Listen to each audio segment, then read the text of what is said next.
मेरी माँ पापा के कमरे में अक्सर नहीं सोती थी। अगर किसी रात पापा के कमरे में सोती थी तो अगली सुबह रोते रोते बाहर निकलती।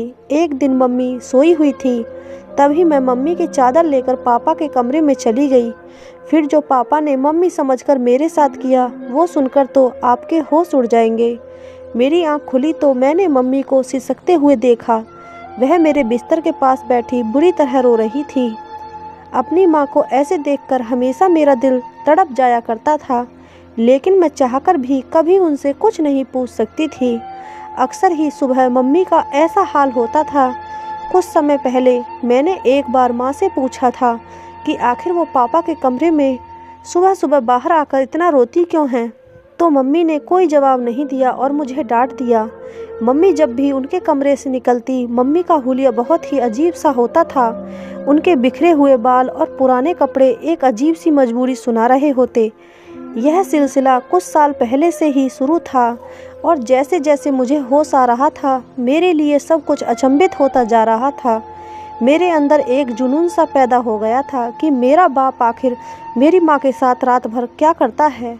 इस सवाल ने मुझे बेचैन कर दिया था। मैं 15 साल की हो चुकी थी और अब बहुत सी बातें अच्छी तरह समझने लगी थी। मम्मी का रोता चेहरा देखकर मुझे किसी मजबूरी की चेतावनी लगती थी, लेकिन हैरत की बात यह थी कि जब मम्मी कमरे से निकलती तो वह रो रही होती और जब पापा कमरे से निकलते तो उनके चेहरे पर एक दिलकश मुस्कुराहट होती थी। उन्हें देखकर ऐसा लगता था जैसे वे बिल्कुल जवान हों। वो कुछ ना कुछ गुनगुनाते रहते हैं, जैसे बहुत खुश हों। और मम्मी का हाल ऐसा होता कि मम्मी पापा के कमरे से निकलने के बाद दोबारा उनके सामने जाने से भी डरती थी।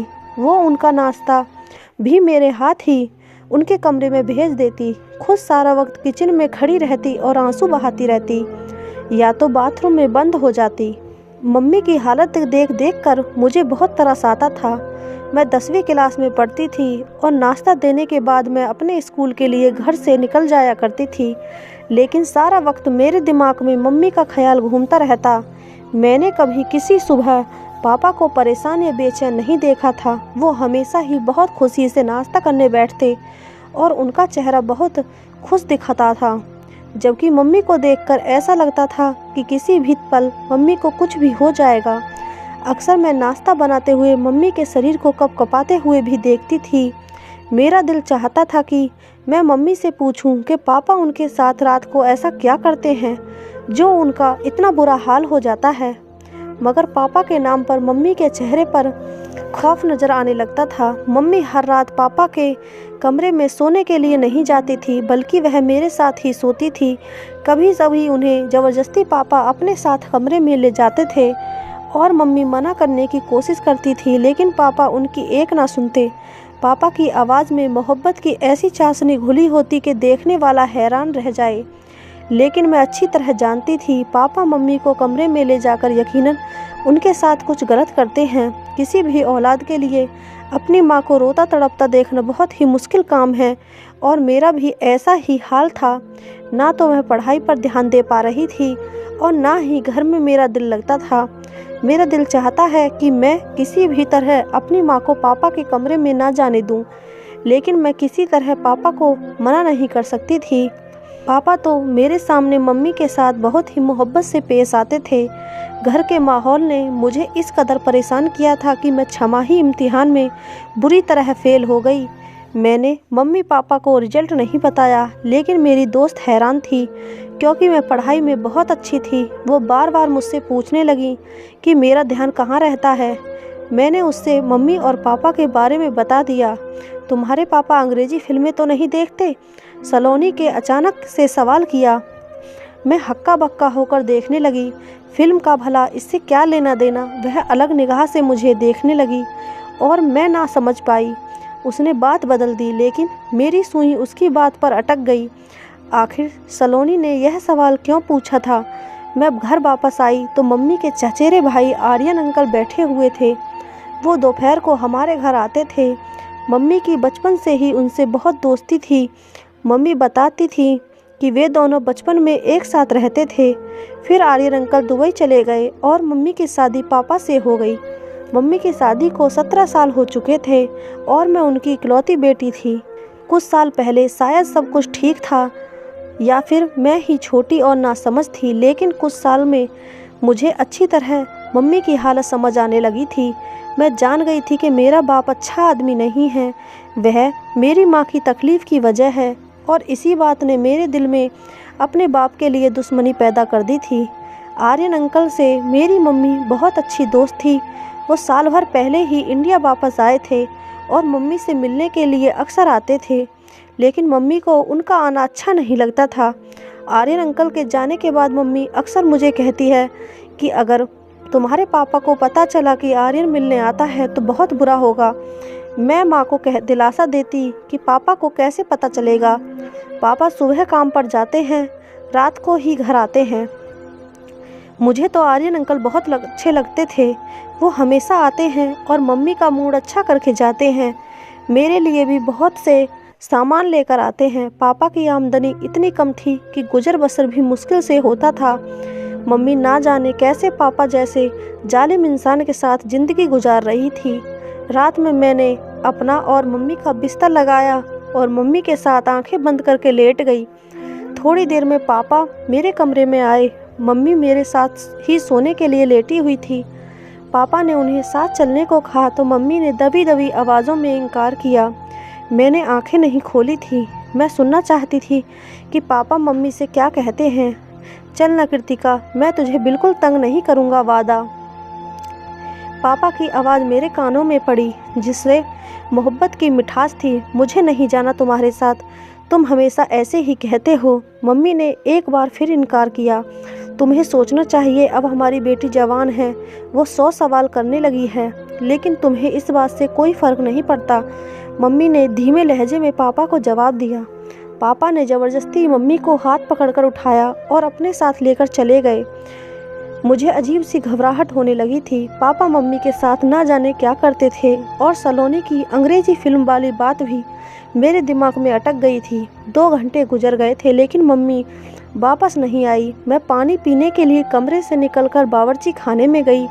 मम्मी थोड़ी ही देर में मेरे पीछे चली आई। मैंने एक गहरी निगाह मम्मी पर डाली, जिनके बाल बिखरे हुए थे। जिस बात ने मुझे चौंकाया वह मम्मी की कमीज का फटा हुआ आस्तीन था। मम्मी को मेरी नज़रों का एहसास हो गया था। उन्होंने जल्दी से दुपट्टे को अच्छी तरह लपेट लिया। मेरे सामने ही मम्मी ने सुबह सही जोड़ा पहना था, लेकिन फिर अचानक ही मम्मी का आस्तीन कैसे फट गया। मम्मी मुझसे पूछ रही थी कि मैं इतनी रात को क्यों जाग रही हूँ। मैंने झूठा बहाना बनाया कि मैं भी उठकर पानी पीने आई थी। मम्मी मेरे साथ वापस मेरे कमरे में आ गई। मैंने सोने के लिए आंखें बंद कर ली, लेकिन मुझे मम्मी की सिसकियों की आवाज़ सुनाई दे रही थी। मेरा दिल चाह रहा था कि मैं उठकर अपनी मम्मी को तसल्ली दूं और दिल में आए सारे सवालों को ज़बान पर ले आऊं, लेकिन मैं अपनी जगह खामोश पड़ी रही। पापा सुबह सुबह ऐसे तैयार होकर कमरे से निकले थे जैसे कोई जवान लड़का हो। पापा की आमदनी कम थी, लेकिन पापा हमेशा खुश रहते, मुस्कुराते रहते। काम पर हमेशा ऐसे तैयार होकर जाते जैसे सेठ आदमी हो।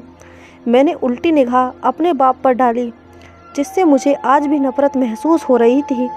पापा के आगे नाश्ता रखकर मैं स्कूल चली गई। सारा दिन स्कूल में भी मेरा दिमाग मम्मी के फटे हुए आस्तीन की तरफ था। स्कूल से वापसी पर मुझे आर्यन अंकल मिल गए। मुझे देखते ही उन्होंने मुझे अपनी गाड़ी में बैठा लिया। मैं बिना सोचे समझे उनकी गाड़ी में बैठ गई। आर्यन अंकल ने गौर से मेरी तरफ देखा और कहने लगे कि मुझे बताओ, तुम्हें क्या परेशानी है?